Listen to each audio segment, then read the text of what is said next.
Hi, I'm John Stevenson, and we're going to be looking at Solomon's story, Ecclesiastes chapters 1 and 2, which actually form the introduction of this book as we continue our study of the poetic books. There's really two types of wisdom literature. We speak of wisdom literature as a subset of the poetry of the Bible. There's proverbial wisdom, like we have in the book of Proverbs, but there's also non-proverbial wisdom, and that's sort of a funny way of putting it, but of Job and Ecclesiastes. By that we mean that in the proverbial wisdom it's very practical. Here you ought to do this. A wise person does this. There's a time when you ought to keep your mouth shut, time when you ought to speak, very practical things.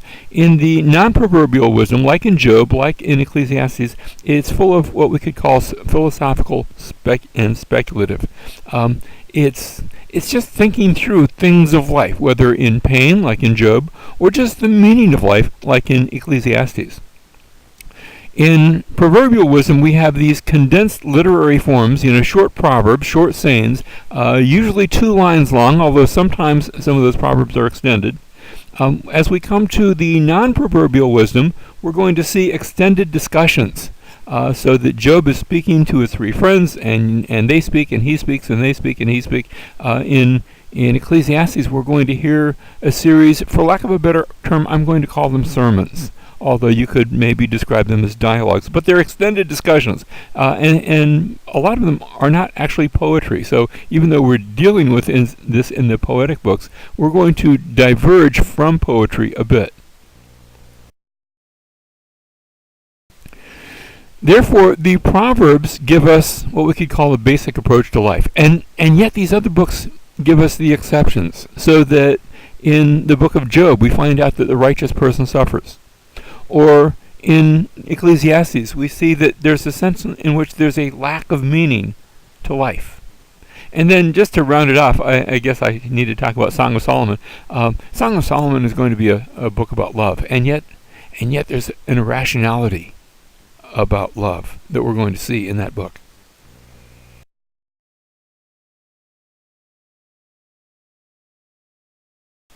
Now, these books and others, there's a group of books that are known as the Megillot. That's just another way of saying the scrolls. First of all, there's the Song of Solomon, and these are written, not written, they're read at special times during the Jewish liturgical year. So that Song of Solomon would be, and still is, read among the Jews at Passover, which tells me something about the Song of Solomon. We'll come back and talk about that when we talk about the Song of Songs. But it's a love song, yes, but it's maybe more than just a love song. At least it was used that way. Then we have the book of Ruth, which is read at Shavuot.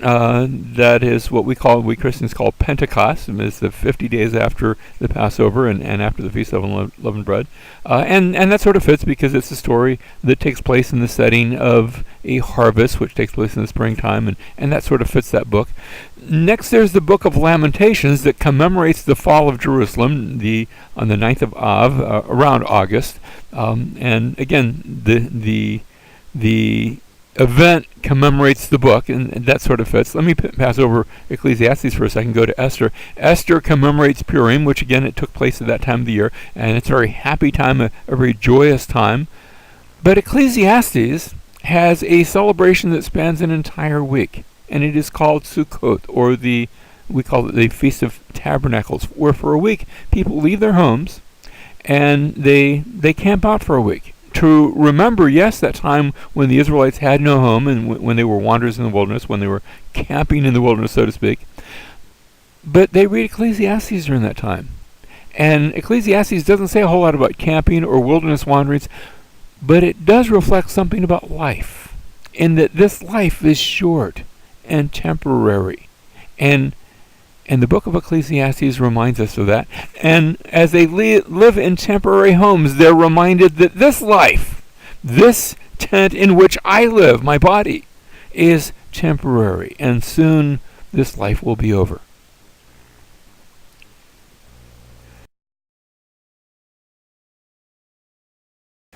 So Ecclesiastes chapter 1, verse 1, the words of the preacher, the son of David, king in Jerusalem. Now, notice that the author calls himself the preacher, the Koheleth. it comes from the root word kahal, to gather. The gatherer, the folks, the one who gathers everybody to preach, to give a message. But when we say the Son of David, King in Jerusalem, that sounds an awful lot like Solomon. And yet he will not name himself Solomon. Instead, he takes, can I say it this way? He takes this pen name. And that has led some people to wonder, gee, is Solomon really the author, or is he merely just taking this sort of the Solomon persona?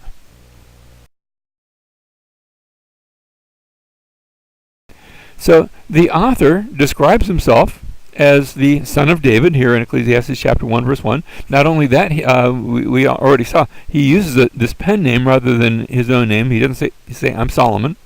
And he also speaks of how he was king over Jerusalem. Back when we get to chapter 1, verse 12, he'll describe that. And he'll also refer to those who ruled in Jerusalem before him. And you think, wait a minute, David was the first king of the Jews who was in Jerusalem. But Jerusalem had been there for a very long time, so it's appropriate to talk about those who ruled before him, because there were a lot of kings, Canaanite kings, before the Jews captured the city, that had been in Jerusalem. But again, that makes people wonder, is this Solomon? Is this someone taking that Solomon persona? A number of years ago, I was at Coral Ridge Presbyterian Church when Dr. Kennedy was there, and this is lots and lots of years ago. He was preaching an Easter sermon, and he got up and before he began, he said, there's a rumor going around, and maybe you thought it wouldn't get back to me, but it did, and it was a rumor that I had denied the resurrection, and the whole place was quiet. What? He denied the resurrection? I remember these three little ladies sitting behind us. Did you hear what he said? And then he said, but perhaps I ought to introduce myself. My name is Thomas. And he proceeded to preach a sermon as if he was the Apostle Thomas. Now, it was very evident that he wasn't, but he was taking that Thomas persona to tell the story of Thomas and the story of the resurrection from the point of view of Thomas. And it was very striking. And so we wonder sometimes, is the writer of Ecclesiastes doing the same thing? Is he taking the Solomon persona, and people know that it's not, but to tell the story, at least in these first two chapters? Well, he wants us to assume that he's Solomon, so I'm going to do exactly that, because I don't really know if this is a theoretical case, but I'm going to assume that this is Solomon who's writing to us. So he starts off, Ecclesiastes chapter 1, verse 2, vanity of vanities, says the preacher, vanity of vanities, all is vanity. Now, that word vanity, and when you want to say something really strong in Hebrew, say it twice, vanity of vanities, or in this case the word is habel, habalim. Habel, this word is translated vanity. It's the same word that we find way back in Genesis when Cain was born and then Abel, and Eve gave birth to his brother Abel, and they named him Avel. That is translated here vanity, although I think a better translation might be either emptiness or actually vapor. After all, if a glass just has vapor in it, we say it's empty, and so that works as well. Job chapter 7 verse 16, when Job says, "Leave me alone, for my days are but a vapor," that's the same word that's used here.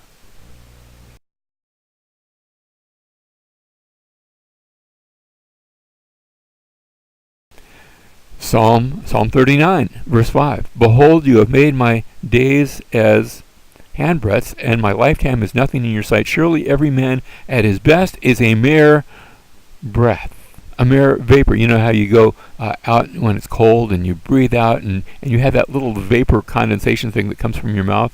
That's the word here, havel. And that describes us. Proverbs chapter 31, verse 30 uses the same word. "Charm is deceitful, beauty is a vapor." It's passing. It's here today, gone tomorrow. But a woman who fears the Lord, she shall be praised. And so, starting that way, he begins to ask a series of questions. What advantage does a man have in all his work, which he does under the sun? A generation goes and a generation comes, but the earth remains forever. Not so mankind. We come, we go, and we're gone. Verse 5, also the sun rises and the sun sets, and hastening to the place it rises there again, blowing toward the south and turning toward the north. The wind continues swirling along on its circular course as the wind returns. In other words, it goes through its thing, and it's never done. It never gets there. The sun rises, it sets, and then it's going to do the same old thing tomorrow. Verse 7, all the rivers flow into the sea, yet the sea is not full. To the place where the rivers flow, there they flow again. The cycle just continues and continues. You mow your lawn, and next week you have to mow it again.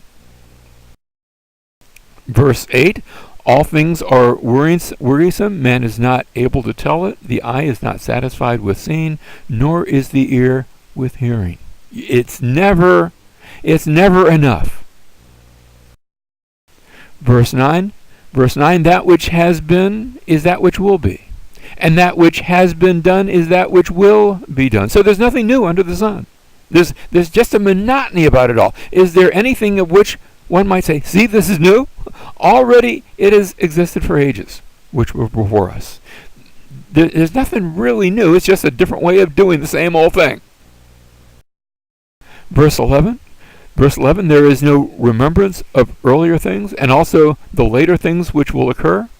There will be for them no remembrance among those who will come later still. I like to ask in a class sometimes, and nowadays, people they've got genealogy charts and they've done some searches, so don't always get quite the same answer. But I ask sometimes, how many people here in this class know your great-grandfather, or maybe your great-great-grandfather? And a hand or two might come up where they looked up the name, but they don't really know anything about that person because they've been forgotten. And you too will be forgotten in that earthly sense. And so there's a monotony to it all. And that's the first point of what's going to be a continuing sermon. Now, what would you do in life? What would you do in life if money were no object? Well, there's somebody that had that experience. And we're talking, of course, about Solomon. Remember, he's not going to name himself. So verse 12, I, the preacher, have been king over Israel and Jerusalem. And I set my mind to seek and explore by wisdom concerning all that has been done under heaven. It is a grievous task which God has given to the sons of men to be afflicted with, to seek and explore by wisdom all of life, all of history, all of humanity. He says, verse 14, I have seen all the works which have been done under the sun, and behold, all is vanity, that emptiness idea, that vapor, and striving after the wind. Have you ever tried to capture the wind? Trying to I'm going to take the wind, I'm going to nail it to the wall. You can't do it. It's like vapor. You can't nail vapor to the wall. You can't get a hold of it. It slips through your fingers. There's something mysterious. There's something intangible. There's something you just can't get a hold of. What is crooked cannot be straightened. What is lacking cannot be counted. Verse 16, I said to myself, behold, I have magnified and increased wisdom more than all who were over Jerusalem before me, and my mind has observed a wealth of wisdom and knowledge, and it doesn't get any better than this when it comes to knowing it all and seeing it all and understanding it all. In verse 17, he says, I set my mind to know wisdom and to know madness and folly, to see what the differences are between these. I realize that this also is striving after the wind. Because in much wisdom, you think if he's the wisest man that ever lived, then he'd be happy. But in much wisdom, there is much grief. And increasing knowledge results in increasing pain because now you can see it all. You can see where it's been, you can see where it's going, and it's really sort of empty. And that is the grief, the pain of wisdom. And so there's an emptiness to wisdom. There's an emptiness to wisdom. Wisdom by itself, and I'm not saying wisdom is bad. What I'm saying is that wisdom just as an end to itself isn't enough. And so the sermon continues, chapter 2, verse 1. I said to myself, come now, I will test you with pleasure. Instead of wisdom, he's going to move from wisdom to pleasure. Why not just have fun? So enjoy yourself, he says. And behold, it too was futility. I said of laughter, it's madness. and of pleasure. What does it really accomplish? Verse 3, I explored with my mind how to simulate my body with wine, while my mind was guiding me wisely. Notice he didn't get stupid about this. He didn't become a drunk. But he used these substances in an intelligent way to stimulate himself and how to take hold of folly until I could see what good there is for the sons of men to do under heaven the few years of their lives. Is there something about just pleasure? And notice how he goes about this. This isn't just, turning on YouTube and having fun, but there was a constructive pleasure that he took. He says, I enlarged my works, I built houses for myself, I planted vineyards for myself, I made gardens and parks for myself, I planted them in all kinds of fruit, I planted in them all kinds of fruit trees, I made ponds of water for myself, from which to irrigate a forest of growing trees. He was very industrious. He says in verse 7, I bought male and female slaves, and I had home-born slaves. Also I possessed flocks and herds larger than all who preceded me in Jerusalem. Also I collected for myself silver and gold and the treasure of kings and provinces, and I provided for myself male and female singers and the pleasures of many concubines. He had possessions, he had, what can I say it? He had sex. Verse 9, then I became great and increased more than all who preceded me in Jerusalem. And my wisdom also stood by me. And again, he did this in what we would call an intelligent way. All that my eyes desired, I did not refuse them.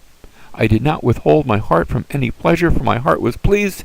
And it was fun for a time because of all my labor, and this was my reward for all my labor. But then, verse 11, thus I considered all my activities which my hand had done, and the labor which I had exerted, and behold, all was vanity and striving after the wind, and there was no profit under the sun. I did it all, I enjoyed it all, and I looked back, and I said, is that all there is? It wasn't enough to satisfy. So that there is a futility in wealth. Wealth isn't enough. Money isn't enough. Somebody said, if I'm going to, you can either be poor or rich. Being rich doesn't buy happiness, but at least, it lets you be miserable in comfort. But he looks at it and he says, no, it really isn't enough. That comfort isn't enough unto itself. And so, in verse 12, he says, I turn to consider wisdom, madness, and folly. For what will the man do who will come after the king? Except that which has already been done. He's eventually going to have a successor. And I saw that wisdom excels folly, as light excels darkness. It's good to be wise, and yet, who's going to say what's going to happen with the next generation? Verse 14, the wise man's eyes are in his head, but the fool walks in darkness. And yet I know that one fate befalls them all, one fate befalls them both. They both eventually die. They both eventually come to an end. So that there is a certainty to death. We all die. Now, we as Christians, with the New Testament, we know there's more to this story. Because in the New Testament, we have a bigger revelation. In fact, even later on in the Old Testament, Daniel chapter 12, verses 1 and 2, for example, talk about a resurrection in the future. But that hadn't been revealed yet. And so from this under the sun perspective, everybody dies, and that's it. And if that's it, there's a certain emptiness to it all. And so in verse 15, he said, I said to myself, as is the fate of the fool, so it will also befall me. Why then have I been extremely wise? What was the point of the wisdom? And this too is vanity. This too is emptiness. This too is vapor. It is passing. Verse 15, then I said to myself, as is the fate of the fool, it will also befall me. Why then have I been extremely wise? So I said to myself, this too is vanity, for there is no lasting remembrance of the wise man as with the fool, inasmuch as in the coming days all will be forgotten, and how the wise man and the fool alike die. You grow, you're born. Somebody said you're born in one hospital, you die in another, and in between you try not to mess up too much, but you end up dead. Everyone dies. And so verse 17, so I hated life, for the work which had been done under the sun was grievous to me, because everything is futility and striving after the wind. Verse 18, thus I hated all the fruit of my labor, for which I had labored. I did all that work, for I must leave it to the man who will come after me, and who knows whether he will be a wise man or a fool. Now, we remember that in Solomon's case, the one who came after him was his son named Rehoboam, and within a matter of days he had taken that kingdom and split it in two, made a mess of things. Verse 19, who knows whether he'll be a wise man or a fool, yet he will have control over all the fruit of my labor, for which I have labored by acting wisely under the sun, and this too is vanity. This too is empty.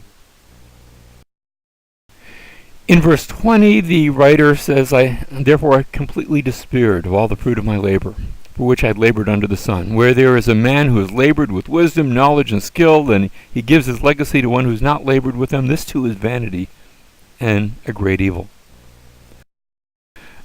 For what does a man, verse 22, for what does a man get in all his labor and in his striving with which he labors under the sun? Because all his days his task is painful and grievous. Even at night his mind doesn't rest, and this too is vanity. And so he comes to the end of himself. And this brings us to the conclusion. The conclusion, verses 24 and 25, there is nothing better for a man than to eat and drink and tell himself that his labor is good. This also I have seen, that it's from the hand of God. For who can eat and who can have any enjoyment without him? Notice, in the end, he only finds comfort in the goodness of things because it comes from God. It's only when God comes into the picture that he finds a place of comfort in all of it and to enjoy what God has given. So here's our summary of this entire sermon. There's a monotony to life.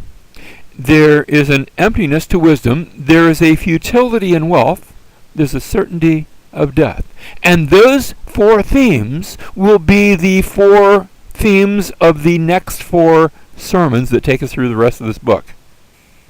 So, I'm suggesting that we have 5 sections, 5 sermons, if you will, since we're calling this fellow the preacher, the gatherer. In the first sermon, that's Solomon's story, and all of life is emptiness, but man ought to enjoy goodness because it's from God. And that introduces the 4 themes. The second theme, it speaks about the seasons of life, and there's profit in seeing God as the giver of all of the seasons of life. And the theme there's a monotony to life, and it actually starts off with almost a monotonous diatribe. There's a time to be born, and a time to die, and a time to do this, and a time to do that, and a certain monotony to it. And then the third sermon, instead of being fearful, enjoy life while it lasts, because it's a gift from God, and that's about enjoying the journey. And in that theme is that there's an emptiness to wisdom. The fourth theme, getting what you want in life. A man sees life as a struggle, but God gave life to be enjoyed. And the theme there was that there is a futility in wealth. And we come to the fifth sermon, how we're called to invest your life because of the emptiness of this life. Man ought to fear God, ought to fear the Lord, follow his word. And that reminded us, remember the theme there, was that there's a certainty of death. And so that's where we're headed. Over the next 4 sections, we're going to be seeing each of these themes developed.